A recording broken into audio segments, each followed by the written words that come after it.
पुत्रदा एकादशी व्रत कथा। हिंदू पंचांग की एकादशी तिथि चाहे वह कृष्ण पक्ष की हो या शुक्ल पक्ष की, हिंदू धर्म में उसका महत्व बहुत अधिक होता है। प्रत्येक माह की कृष्ण और शुक्ल एकादशियाँ अपने आप में खास होती हैं। एकादशी के दिन भगवान विष्णु की आराधना की जाती है और उपवास भी रखा जाता है। सावन और पौष मास की एकादशियों का महत्व एक समान माना जाता है। इन एकादशियों को संतान प्राप्ति के लिए श्रेष्ठ माना गया है। सावन मास की एकादशी को श्रावण पुत्रदा एकादशी कहा जाता है। धनुर्धर अर्जुन ने कहा, हे प्रभु, ये कल्याणकारी और महापुण्यदायी कथाएं सुनकर मेरे आनंद की सीमा नहीं है और मेरी जिज्ञासा बढ़ती जा रही है।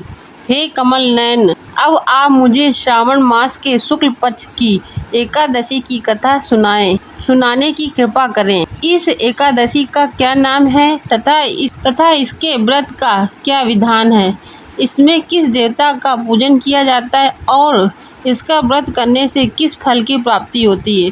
श्री कृष्ण जी ने कहा, हे अर्जुन, श्रावण मास के शुक्ल पक्ष की एकादशी की कथा के श्रवण मास से ही अनंत यज्ञ का फल प्राप्त होता है। हे पार्थ, द्वापर युग के आरंभ में ही महिष्मती नाम की एक नगरी थी। उस नगरी में महिजित नाम का एक राजा राज करता था। वह पुत्रहीन था, इसलिए वह सदा दुखी रहता था। उसे वह राज, सुख और वैभव सभी कुछ बड़ा ही कष्टदायक प्रतीत होता था, क्योंकि पुत्र के बिना मनुष्य को इहलोक और परलोक दोनों में सुख नहीं मिलता है। राजा ने पुत्र प्राप्ति के बहुत उपाय किए, किंतु उसका हर उपाय निष्फल रहा। जैसे जैसे राजा महाजीत वृद्धावस्था की ओर बढ़ता जा रहा था, वैसे वैसे उसकी चिंता भी बढ़ती जा रही थी।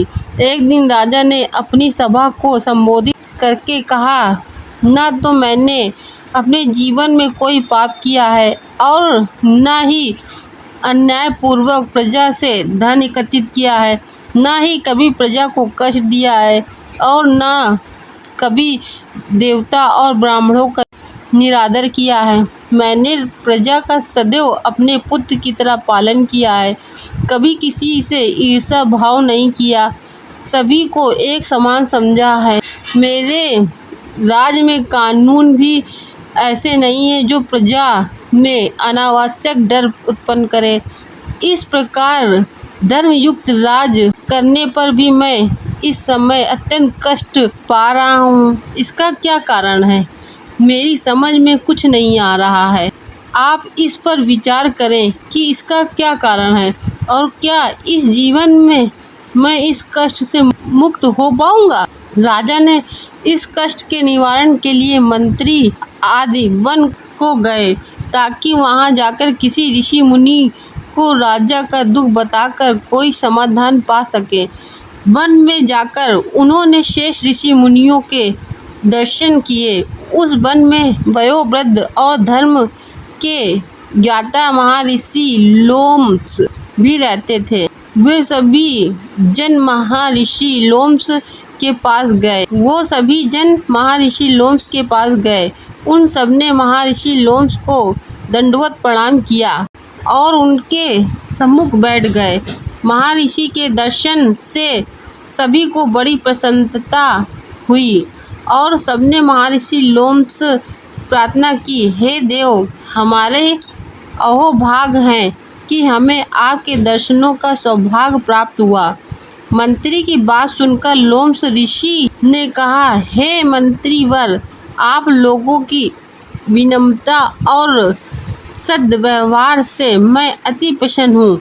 आप मुझसे अपने प्रयोजन कहें, मैं आपके कार्य को अपने सामर्थ्य के अनुसार अवश्य करूँगा, क्योंकि हमारा शरीर ही परोपकार के लिए बना है। लोमश ऋषि के ऐसे मधुर वचन सुनकर मंत्री ने कहा, हे ऋषिवर, आप हमारी सभी बातों को जानने में ब्रह्मा से भी समर्थ हैं, अतः आप हमारे संदेह को दूर कीजिए। महिष्मती नामक नगरी के हमारे महाराज महिजीत बड़े ही धर्मात्मा व प्रजावत्सल हैं। वह प्रजा को पुत्र की तरह धर्मानुसार पालन करते हैं, किंतु फिर भी वे पुत्रहीन हैं। हे महामुनि, इससे वह अत्यंत दुखी रहते हैं। हम लोग उनकी प्रजा हैं, हम भी उनके दुख से भी दुखी हो रहे हैं, क्योंकि प्रजा का यह कर्तव्य है कि राजा के सुख में सुख मनाए और दुख में दुख माने। हमें उनके पुत्रहीन होने का अभी तक कारण ज्ञात नहीं हुआ, इसलिए हम आपके पास आए हैं। अब आपके दर्शन करके हमको पूर्ण विश्वास है कि हमारा दुख अवश्य ही दूर हो जाएगा, क्योंकि महान पुरुषों के दर्शन मात्र से ही प्रत्येक कार्य की सिद्धि हो जाती है। अतः आप हमें बताने की कृपा करें कि किस विधान से हमारे महाराज पुत्रवान हो सकते हैं। हे ऋषिवर, यह आपका हम पर हमारे राज की प्रजा पर बड़ा ही उपकार होगा। ऐसी करुण प्रार्थना सुनकर लोम्स ऋषि नेत्र बंद करके राजा के पूर्व जन्मों पर विचार करने लगे। कुछ पलों बाद उन्होंने विचार करके कहा, हे बद्धजनों, यह राजा पिछले जन्म में अत्यंत दंड था, वह बुरे कर्म किया करता था। उस जन्म में यह एक गांव से दूसरे गांव में घूमा करता था। एक बार ज्येष्ठ माह के शुक्ल पक्ष की एकादशी के दिन की बात है। यह 2 दिन से भूखा था। दोपहर के समय एक जलाशय पर जल पीने गया। उस स्थान पर उस समय एक गर्भवती गाय जल पी रही थी। राजा ने उसको धक्का दे दिया और स्वयं जल पीने लगा। राजा ने उस गाय को धक्का दिया था, जिसकी वजह से उस गाय का बछड़ा मर गया। हे श्रेष्ठ पुरुषों, इसलिए राजा को यह कष्ट भोगना पड़ रहा है। एकादशी के दिन भूखा रहने का फल यह हुआ कि उस जन्म में यह राजा है और प्यासी गाय को जलाशय से धक्का देने के कारण पुत्रहीन है। यह जान सभी सभासद प्रार्थना करने लगे, हे ऋषि श्रेष्ठ, शास्त्रों में ऐसा लिखा है कि इससे पाप नष्ट हो जाते हैं। अतः कृपा करके आप हमें कोई ऐसा उपाय बताइए जिससे हमारे राजा के पूर्व जन्म के पाप नष्ट हो जाएं और उन्हें पुत्र रत्न की प्राप्ति हो। सभासदों की प्रार्थना सुनकर लोम्स मुनि ने कहा, हे श्रेष्ठ पुरुषों, यदि तुम सब श्रावण मास के शुक्ल पक्ष की पुत्रदा एकादशी का व्रत और रात्रि जागरण करो और उस व्रत का फल राजा के निमित्त कर दो, तो तुम्हारे राजा के यहाँ पुत्र उत्पन्न होगा और राजा के सभी कष्टों का नाश भी हो जाएगा।